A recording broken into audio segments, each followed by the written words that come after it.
All right. And 30 at 6 returns. And just so you all know, it is our 2-year anniversary of putting on this program in Cecil County, your TV station. And what an honor that we should have on this occasion, my good friend Brian McCandless. Welcome. Thank you for having me on your show. Oh, you're welcome. And you have your bagpipe assemblage here. You're going to play for the Robert Burns dinner coming up January 25th, yes, correct? That you just spoke about. I played there last year. We had a couple of pipers, Mark Herm, myself, a little guy playing a starter set, and we piped the haggis in, and that was a great honor and great fun. And what I've brought today is a set of bagpipes from the 1800s that I'll be using, but sooner, in a few days, I'll be using them at the Armistice, the centennial of the Armistice signing. That's the end of World War I, which was the 11th month, 11th day, 11th hour. And what all of us pipers around the world, we got together through the Royal Scottish Piping Association, and they said, look, wouldn't it be a great idea if starting in the UK at 6 a.m., when pipers normally play reveille, get up, they play the song when the battle is over. And then the idea got to be, this will go around the world so that every piper in every time zone up and down the meridian lines will be playing when the battle is over at 6 a.m. So you'll get this sort of song of peace going around the entire globe. We have 2,000 pipers signed up. What if it really works? That would be very cool. That would be great. Very cool. So you're going to be playing in Elkton at the Armory, 6 a.m. Right, the Doughboy Memorial, which is the World War I memorial to the Doughboys. Cecil County had, I believe, 17 who went over and offered their services during World War I. And I played at the 100th anniversary of the entry of the United States. That was April 7th, 2017. So this will be following that up without the war theme. Good, that's great. And how, Brian, did you get started with the bagpipes? I got started with pipes when I was around 20 years old. I had already been playing folk music, mostly string instruments. It was a family thing. And I was very taken with the sound of the drones that this instrument produces. And gradually, after dabbling, took formal lessons by the time I was about 25.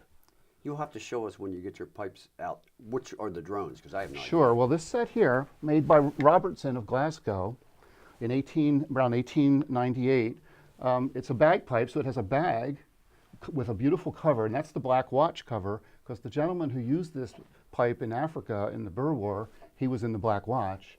And the pipe has a part you blow here. It has an oboe chanter here, called the chanter. And then you have these 3 pipes which you can't play. You tune them once, and then they provide a background sound, which we call the drone, and that provides your harmony to your oboe, to your chanter. Wow, so you can play your melody on that oboe part. Right, so you can take this out, and you can see there's a double-bladed reed, and you've got finger holes, and the bag gives you enough air to then make a scale and play music. Okay, cool. Yeah.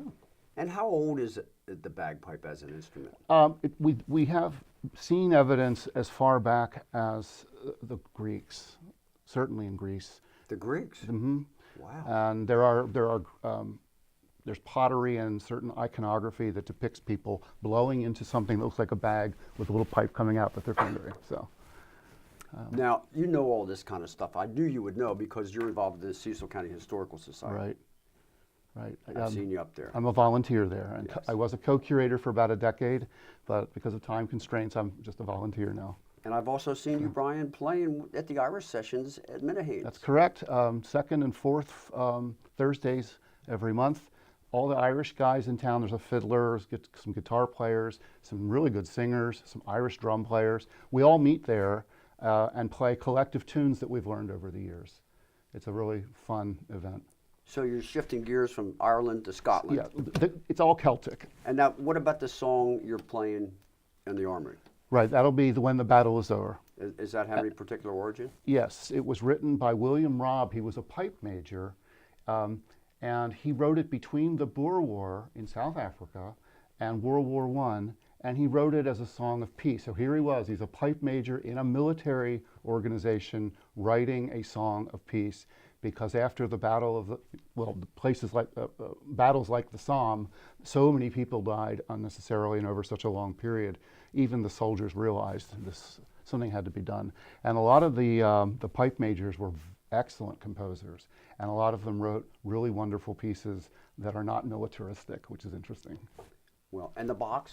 The box that came with this set, I inherited this set, and the fellow who played them and was shot and landed on them, he lived. The pipes were broken, and they had to be, it took us 5 years to restore them, but this is his tartan. This is the Johnstone tartan. He was Mr. Johnstone.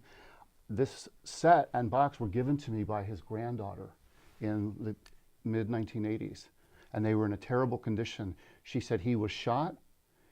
They packed him up, sent him back to Glasgow. He never wanted to see the pipes again, but he kept them with the family when he emigrated and immigrated to Newcastle, Delaware. And the pipes sat in their basement for almost 100 years. And a friend of mine saw her and said, "You have to come meet this woman. She has a story, and she has an instrument she wants someone to take care of." Wow. And I was the lucky man to. And what an honor it is, Brian, for us to have you on Cecil TV. Thank you very much. It's been my pleasure, actually. Folks, get out there 6 a.m. Sunday. Thank you. Maybe it'll help bring peace to the world. Yes. Thank you, my friend. Pleasure.